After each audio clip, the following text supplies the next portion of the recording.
The needle was not medical grade. Adaeze did not know this yet. She was lying face down on a cold, narrow table in a room that smelled of disinfectant and something else. Something older and sharper underneath, like engine grease trying to hide behind bleach. The ceiling above her was water-stained. A single bulb hung from a wire. She could hear Dr. Miracle humming to himself as he prepared the syringe. And because she had waited 3 years for this moment, because she had gone hungry and worked double shifts and sold pepper soup on the side and hidden every spare naira in a tin under her mattress, she told herself the smell was nothing. She told herself the humming was normal. She told herself this was the last hard thing she would ever have to do. She was wrong. If you are new here, subscribe before this story ends because you will want to be here for what comes next. 3 years before that table, Adaeze Okonkwo was standing in front of her bathroom mirror at 11 p.m., still in her work clothes, phone in hand. She was 24. She had a small provision store in Surulere that she had built herself from a roadside table at 19. She had a best friend named Chidima who made her laugh until her ribs ached. She had a mother who called her every Sunday morning without fail. She had a life that by any reasonable measure was a good one. But Adaeze was not looking at her life. She was looking at her body. She turned sideways. She pressed her hands against her hips. She looked at her reflection the way people look at a disappointing result, like something had gone wrong somewhere and she needed to find the exact place it happened. She had spent the last 2 hours on Instagram. Women with impossible figures, tiny waists that curved inward like hourglasses, hips wide and full and round, skin glowing, hair perfect, comments flooding in, goals, body goals. She's everything. Adaeze had clicked through profile after profile until the images stopped looking like people and started looking like a standard she was failing. She put her phone down. She looked at herself once more. Then she said quietly to no one, "I'm going to fix this." She opened the tin under her mattress that night and counted what was inside, 4,000 naira. She put it back. She pulled out a notebook and wrote a number at the top of a blank page. Then she circled it. Then she closed the book and went to sleep. That was how it started. The next 3 years were a kind of quiet war Adaeze fought entirely alone. She stopped buying new clothes. She carried food from home rather than buying lunch. She cut her data subscription to the cheapest plan and used the Wi-Fi at the provision store for everything. When Chidima invited her to Abuja for a girls' trip, she said she had a family obligation. When her mother asked why she looked tired, she said business was slow. The tin under her mattress grew heavier month by month, and Adaeze told herself every sacrifice was a deposit towards the woman she was going to become. She found Dr. Miracle's page on a Thursday evening in March. The account was clean, professional photos, before and after transformations that looked almost too good, a bio that said certified aesthetic specialist, discreet, premium results, DM for consultation. There were testimonials in the comments, women thanking him, women posting their own afters. Adaeze scrolled for 40 minutes before she sent the first message. "How much for BBL?" His response came in 11 minutes.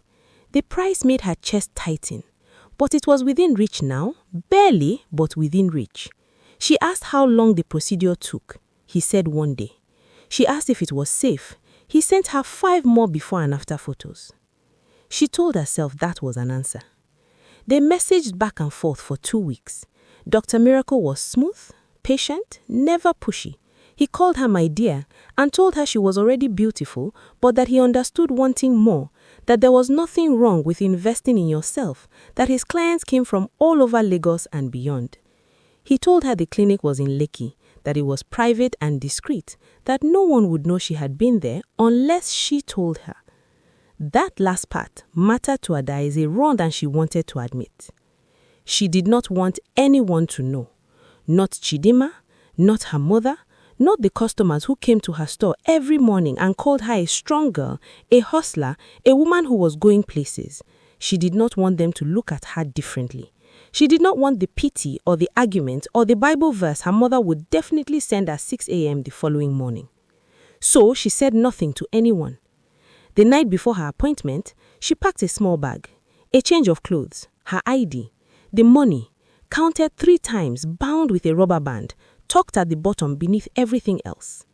She sat on the edge of her bed for a long time listening to the sound of her neighborhood at night, a generator humming, a dog barking 2 streets away, a couple arguing through a thin wall somewhere. She picked up her phone and opened Chidima's contact. Her thumb hovered. She put the phone down. In the morning, she took a keke through traffic that moved like slow water, past buses and hawkers and the ordinary chaos of Lagos waking up. The address Dr. Miracle had sent her led to a street she did not know, lined with nondescript buildings and no real signage. She almost asked the keke driver to turn back. She almost called Chidima right there on the road. Instead, she paid the driver, straightened her bag on her shoulder, and walked towards the door with the blacked-out window. She knocked. The door opened, and Adaeze Okonkwo walked inside. The woman who opened the door did not smile.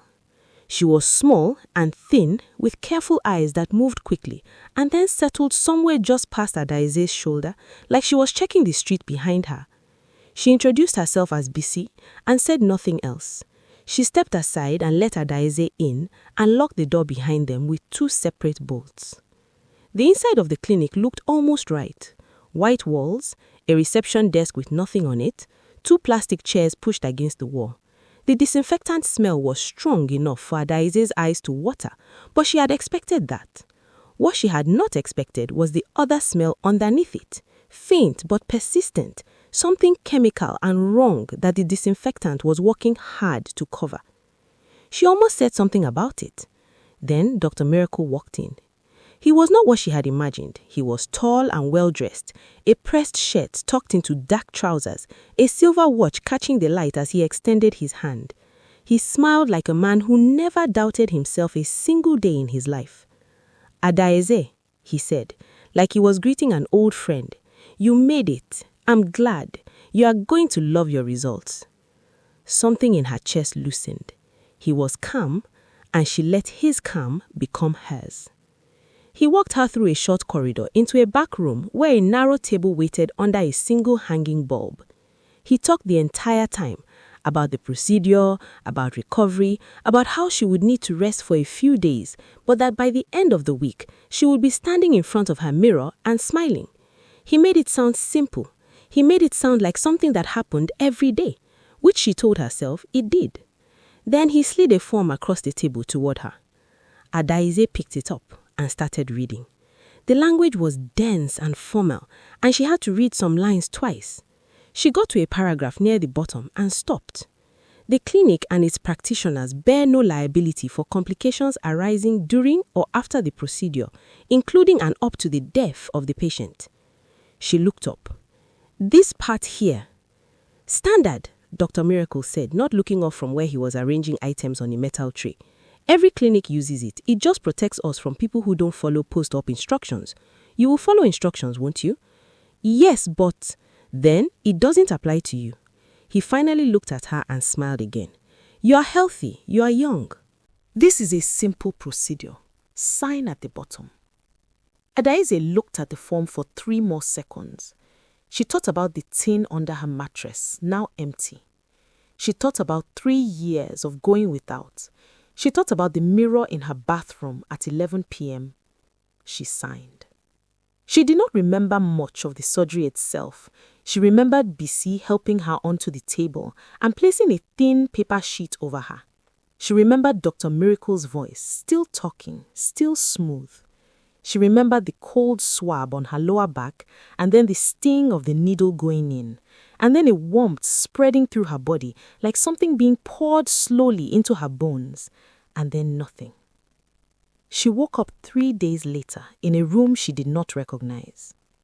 The pain was the first thing, deep and burning, not in one place, but radiating outward, like something inside her was pushing against her skin, trying to get out. She tried to shift her weight and gasped. She lay still and stared at the ceiling and breathed through her teeth until the first wave passed. Then she reached back carefully with one hand. Her fingers found the shape of her body, and she went very still. Something was wrong. The left side was full and round and tender to the touch. The right side was almost flat. It was as if the procedure had happened to only half of her, like she had been abandoned in the middle of something. She made a sound she had never made before in her life. Not quite a cry, not quite a scream, something lower and more private than either. Bisi appeared in the doorway. She looked at Adaeze's face and looked away. She said the doctor would be in shortly. She left before Adaeze could speak. Dr. Miracle came in 20 minutes later. He looked at her the way a mechanic looks at a car he already knows the problem with. He pressed 2 fingers gently against the flat side, and Adaeze flinched so hard the table shook. There was a complication during the procedure, he said. It happens sometimes. The material did not distribute evenly. Adaeze's voice came out barely above a whisper. Fix it. Of course, that's what I'm here for. He paused. The corrective procedure will cost 2 million naira. The room went very quiet. 2 million, she repeated. The materials alone are expensive, and the correction is more complex than the original work. Adaeze stared at him.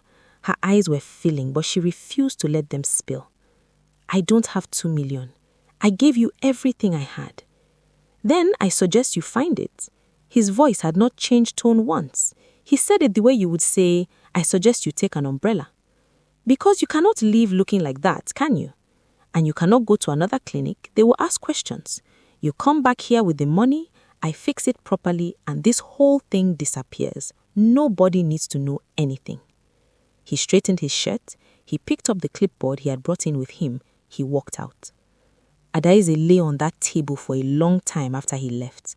She could hear Bisi moving quietly somewhere down the corridor. She could hear traffic outside, the ordinary sound of Lagos going about its life, completely indifferent. She closed her eyes.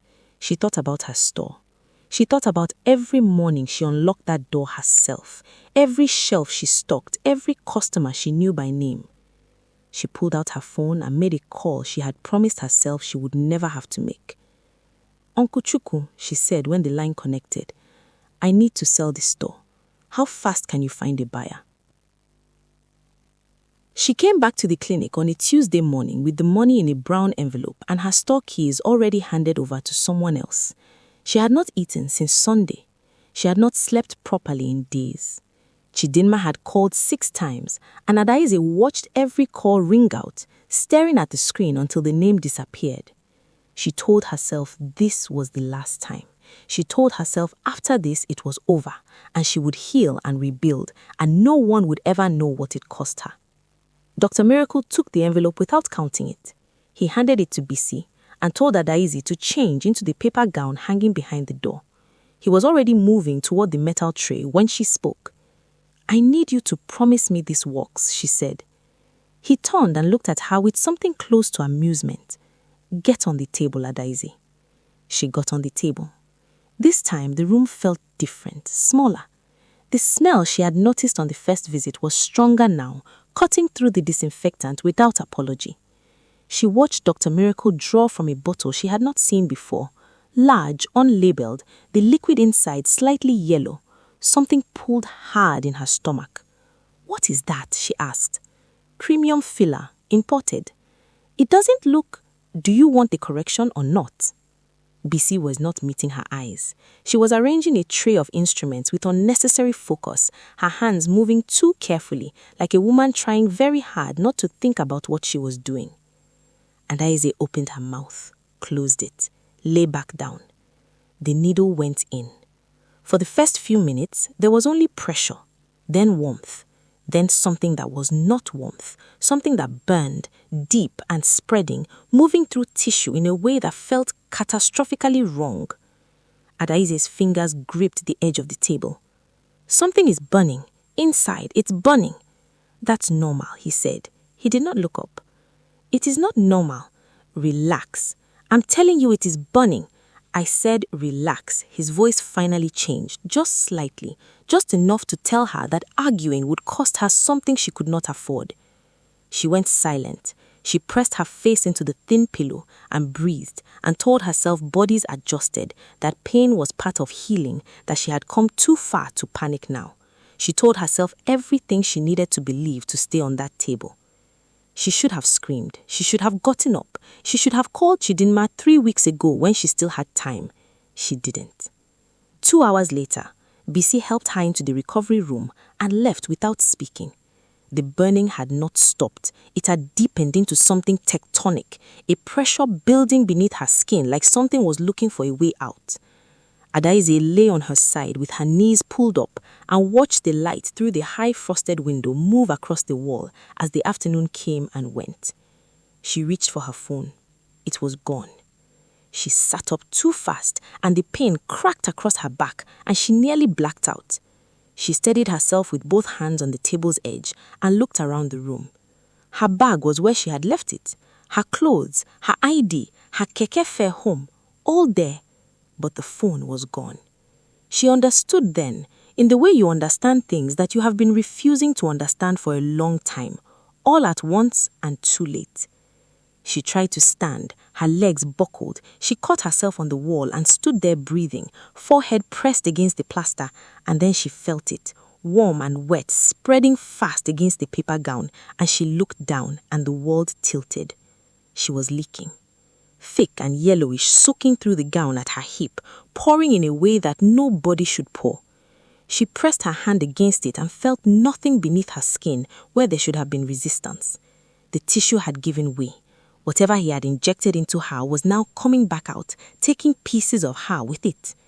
She opened her mouth and screamed. Nobody came. She screamed again, longer, until her throat burned. She heard movement somewhere in the clinic, quick footsteps, a door, the sound of the 2 bolts on the front entrance sliding back, one after the other. Then silence. She slid down the wall to the floor and sat there with her back against the plaster and her hand pressed uselessly against her hip, and she thought about her mother, who called every Sunday morning without fail. She thought about Chidinma, who called 6 times. She thought about the tin under her mattress and the notebook with the numbers circled at the top of a blank page. She thought, I just wanted to feel like enough. She was still thinking it when her eyes closed. Detective Laolu Adeyemi got the call on a Wednesday. A body found near a roadside in Accra. Young woman, no phone, no ID on her. Paper gown still partially on when a driver spotted her in the early morning. It was Chidinma who identified her, standing in a hospital corridor with both hands over her mouth, shaking her head slowly, like if she shook it long enough, the answer might change. Laolu pulled Adaeze's deleted DMs from her phone provider within 48 hours. The address led him to the building in Lekki, the blacked-out windows, the 2 bolts on the door. Inside, they found the metal trays, the unlabeled bottles, industrial silicone, the kind used in manufacturing, toxic enough to dissolve tissue from the inside. A freezer with more bottles stacked in rows, and the ledger, pages of women's names in neat handwriting, dates beside each one, and a red circle drawn around the names of those who had not survived. Adaeze's name was on the last page. The ink was still fresh. Dr. Miracle was intercepted at a motor park in Ojota with a bag containing 340,000 naira in cash, a false ID, and a one-way bus ticket. He said nothing when the cuffs went on. He looked straight ahead. BC was already in custody, weeping into her hands, saying over and over that she had wanted to leave, that she had been afraid, that she had not known it would go this far, as if not knowing made the bolts she had slid shut mean something different. Laolu stood in the middle of that clinic for a long time after the evidence team finished. He looked at the ledger on the table. He looked at the rows of names, some with ages written beside them, some without. He thought about how many families were still waiting for a Sunday phone call that was never going to come. Outside, Lagos continued without interruption. Traffic and generators, and the smell of suya from a roadside grill, and the ordinary noise of millions of people living their lives. Somewhere in Surulere, a provision store sat with a new padlock on the door and a handwritten sign in the window that said, "Space available." Chidinma kept Adaeze's last Instagram photo as her own profile picture for an entire year. It was an ordinary one. Adaeze behind her store counter, laughing at something off camera, one hand raised mid-gesture, entirely herself. Under it, Chidinma wrote 7 words. She was always enough. We just forgot. If this story moved you, like this video and share it with someone who needs to hear it. Subscribe so you never miss a story. New episodes drop every week. And drop a comment below telling us where in the world you are watching from. Whether you are in Lagos, London, Houston, Accra, or anywhere in between. We see you and we are glad you are here.